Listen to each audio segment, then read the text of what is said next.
महाराज जी, कई साल वीरेनाश करके मानसिक रोग से ग्रसित हो चुका हूँ। पिछले 5 महीने से वीरेनाश नहीं किया है, फिर भी नकारात्मक सोच नहीं जाती। महाराज जी, जोशी ने बताया कि सब शनि और राहु का प्रभाव है। महाराज कोई शनि राहु का प्रभाव नहीं।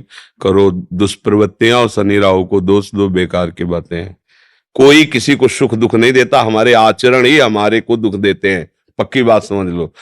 बोले वो अमुक ने उसको पीटा, राज कर्मचारी आपकी सुरक्षा के लिए हैं, लेकिन जब आप असत आचरण करेंगे तो पीट के जेल में डाल देंगे। ये राज कर्मचारी हैं।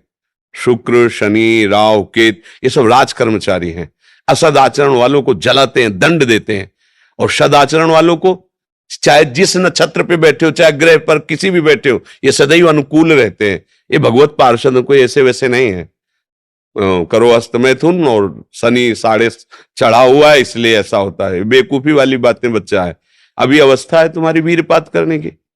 गेहूं की फसल तैयार हो रही है, गलेत पे हो। गलेत माने होता है दाना अभी पड़ रहा है, और आप उसको काट लो तो ना भूसा होगा ना दाना होगा, व्यर्थ जीवन चला जाएगा। कम से कम 20-22 वर्ष ब्रह्मचर्य का पालन करो, फिर गृहस्थी में जाओ। संतान तेजस्वी होगी, देशभक्त होगी, माता पिता की भक्ति कर। ये क्या है? उद्दंडता बच्चा, ये कहीं भी सुख प्रदान करने वाली नहीं। ज्योतिषाचार्य, दुनिया के आचार्य सब उसी परम पिता परमात्मा के ज्ञान को ही बता रहे हैं। जो सही माने में ज्योतिषाचार्य है, वो सबसे बड़ी ज्योतिष ये है कि भाग्य विधाता हमारे कर्म हैं। अवश्य में भोक्तव्यम कृतम कर्म शुभाशुभम। ठीक अपने कर्म कर लो, कोई तुम्हें बिगाड़ दे तो मैं बताना। हमारे कर्म पूर्व के या वर्तमान के, वही हमारी दुर्गति करते, दूसरा कोई सृष्टि में नहीं। को न काहू के सुख को दुख कर दाता, निज कृत कर्म भोग सुन भ्राता। बिल्कुल सिद्धांत समझ। अभ्यास गलत किया है, कोई भी देवता तुम्हें नहीं बचा सकता। गलत अभ्यास किया है, अपना नाश स्वयं कर रहे हो, किसी देवता या किसी का दोष नहीं। काले कर्म ईश्वर ही मिथ्या दोष लगाए। ये आचरण गंदे बंद करो बच्चा। नाम जप करो, सात्विक आहार करो, आधा घंटा दंड बैठक मारो, व्यायाम करो, दौड़ो, अभी सब ठीक हो जाएगा। अरे पीछे गलती, यद्यपि ये गलती ऐसी पूरे जीवन भर भोगना पड़ता है, क्योंकि बाल्यावस्था का वीरपात बिल्कुल जीवन को नष्ट कर देता है। इसीलिए बालकों को गुरुकुल में रखा जाता था, चाहे वो राजकुमार हो चाहे किसी का बालक हो। वहां वो एक साधुता से जितेंद्रीय होकर के फिर गृहस्थ धर्म में जाता था। 10-20-50 वर्ष गृहस्थी में रहा, कुछ उसका बाल बाका नहीं हुआ, फिर वो विरक्त होकर के आंतरिक, फिर वो जितेंद्रीय होकर के परमात्मा को प्राप्त कर ले। आज हमारी बाल्यावस्था से मोबाइल का संग है, गंदे बच्चों का संग है, अब ये गंदी आदतें हो गई, सर्वनाश हो गया। अब सोचो, ये अवस्था तुम्हारी चिंता सुख से ग्रसित होने की है, आनंद में उमगने की है। अभी नौ किशोर अवस्था है, ये तो मस्ती वाली, क्योंकि मस्ती हटा दी, अब रह क्या गया जीवन में।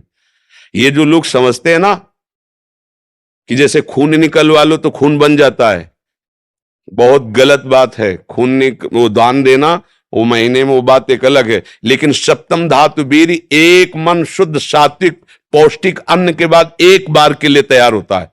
और यहां बच्चे खिलवाड़ में 2-2 3-3 बार रोज। अब क्या होगा? उनका हड्डियों तक की सामर्थ्य नष्ट हो जाएगी, कुछ दिनों बाद देखना बंद हो जाएगा, ऐसे चौंधियाने लगोगे, खड़े होने में चक्कर आएगा, कमर दर्द करेगा, पैरों में टूटन बनी रहेगी, दिमाग में टेंशन बनी रहेगी, पढ़ोगे तो कुछ याद नहीं रहेगा, स्मृति नष्ट होने लगेगी, एक नास्तिकता छा जाएगी, फिर जीवन भार लगेगा, फिर नशा में उतर जाओगे, फिर तो बस गए, फिर गए।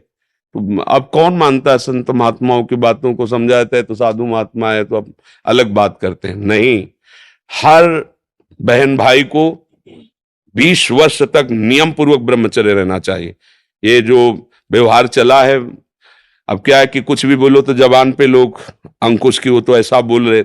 ये जो मोबाइल की सुविधा और उसमें सब गंदी बातें देखना, अब आप पढ़े लिखे हो, सर्च करो, सब आ जाएगा। ये जीवन का नाश कर देने वाली बातें हैं बच्चों के। माता पिता को इन पे सावधान रह करके अंकुश करना चाहिए, क्योंकि वो उस समय उन्मत्त हैं बच्चे, उनको वास्तविक सत असत का ज्ञान नहीं है, तो वो अपना ही अहित करने के लिए अपना सुख समझते हैं। अपना अहित कर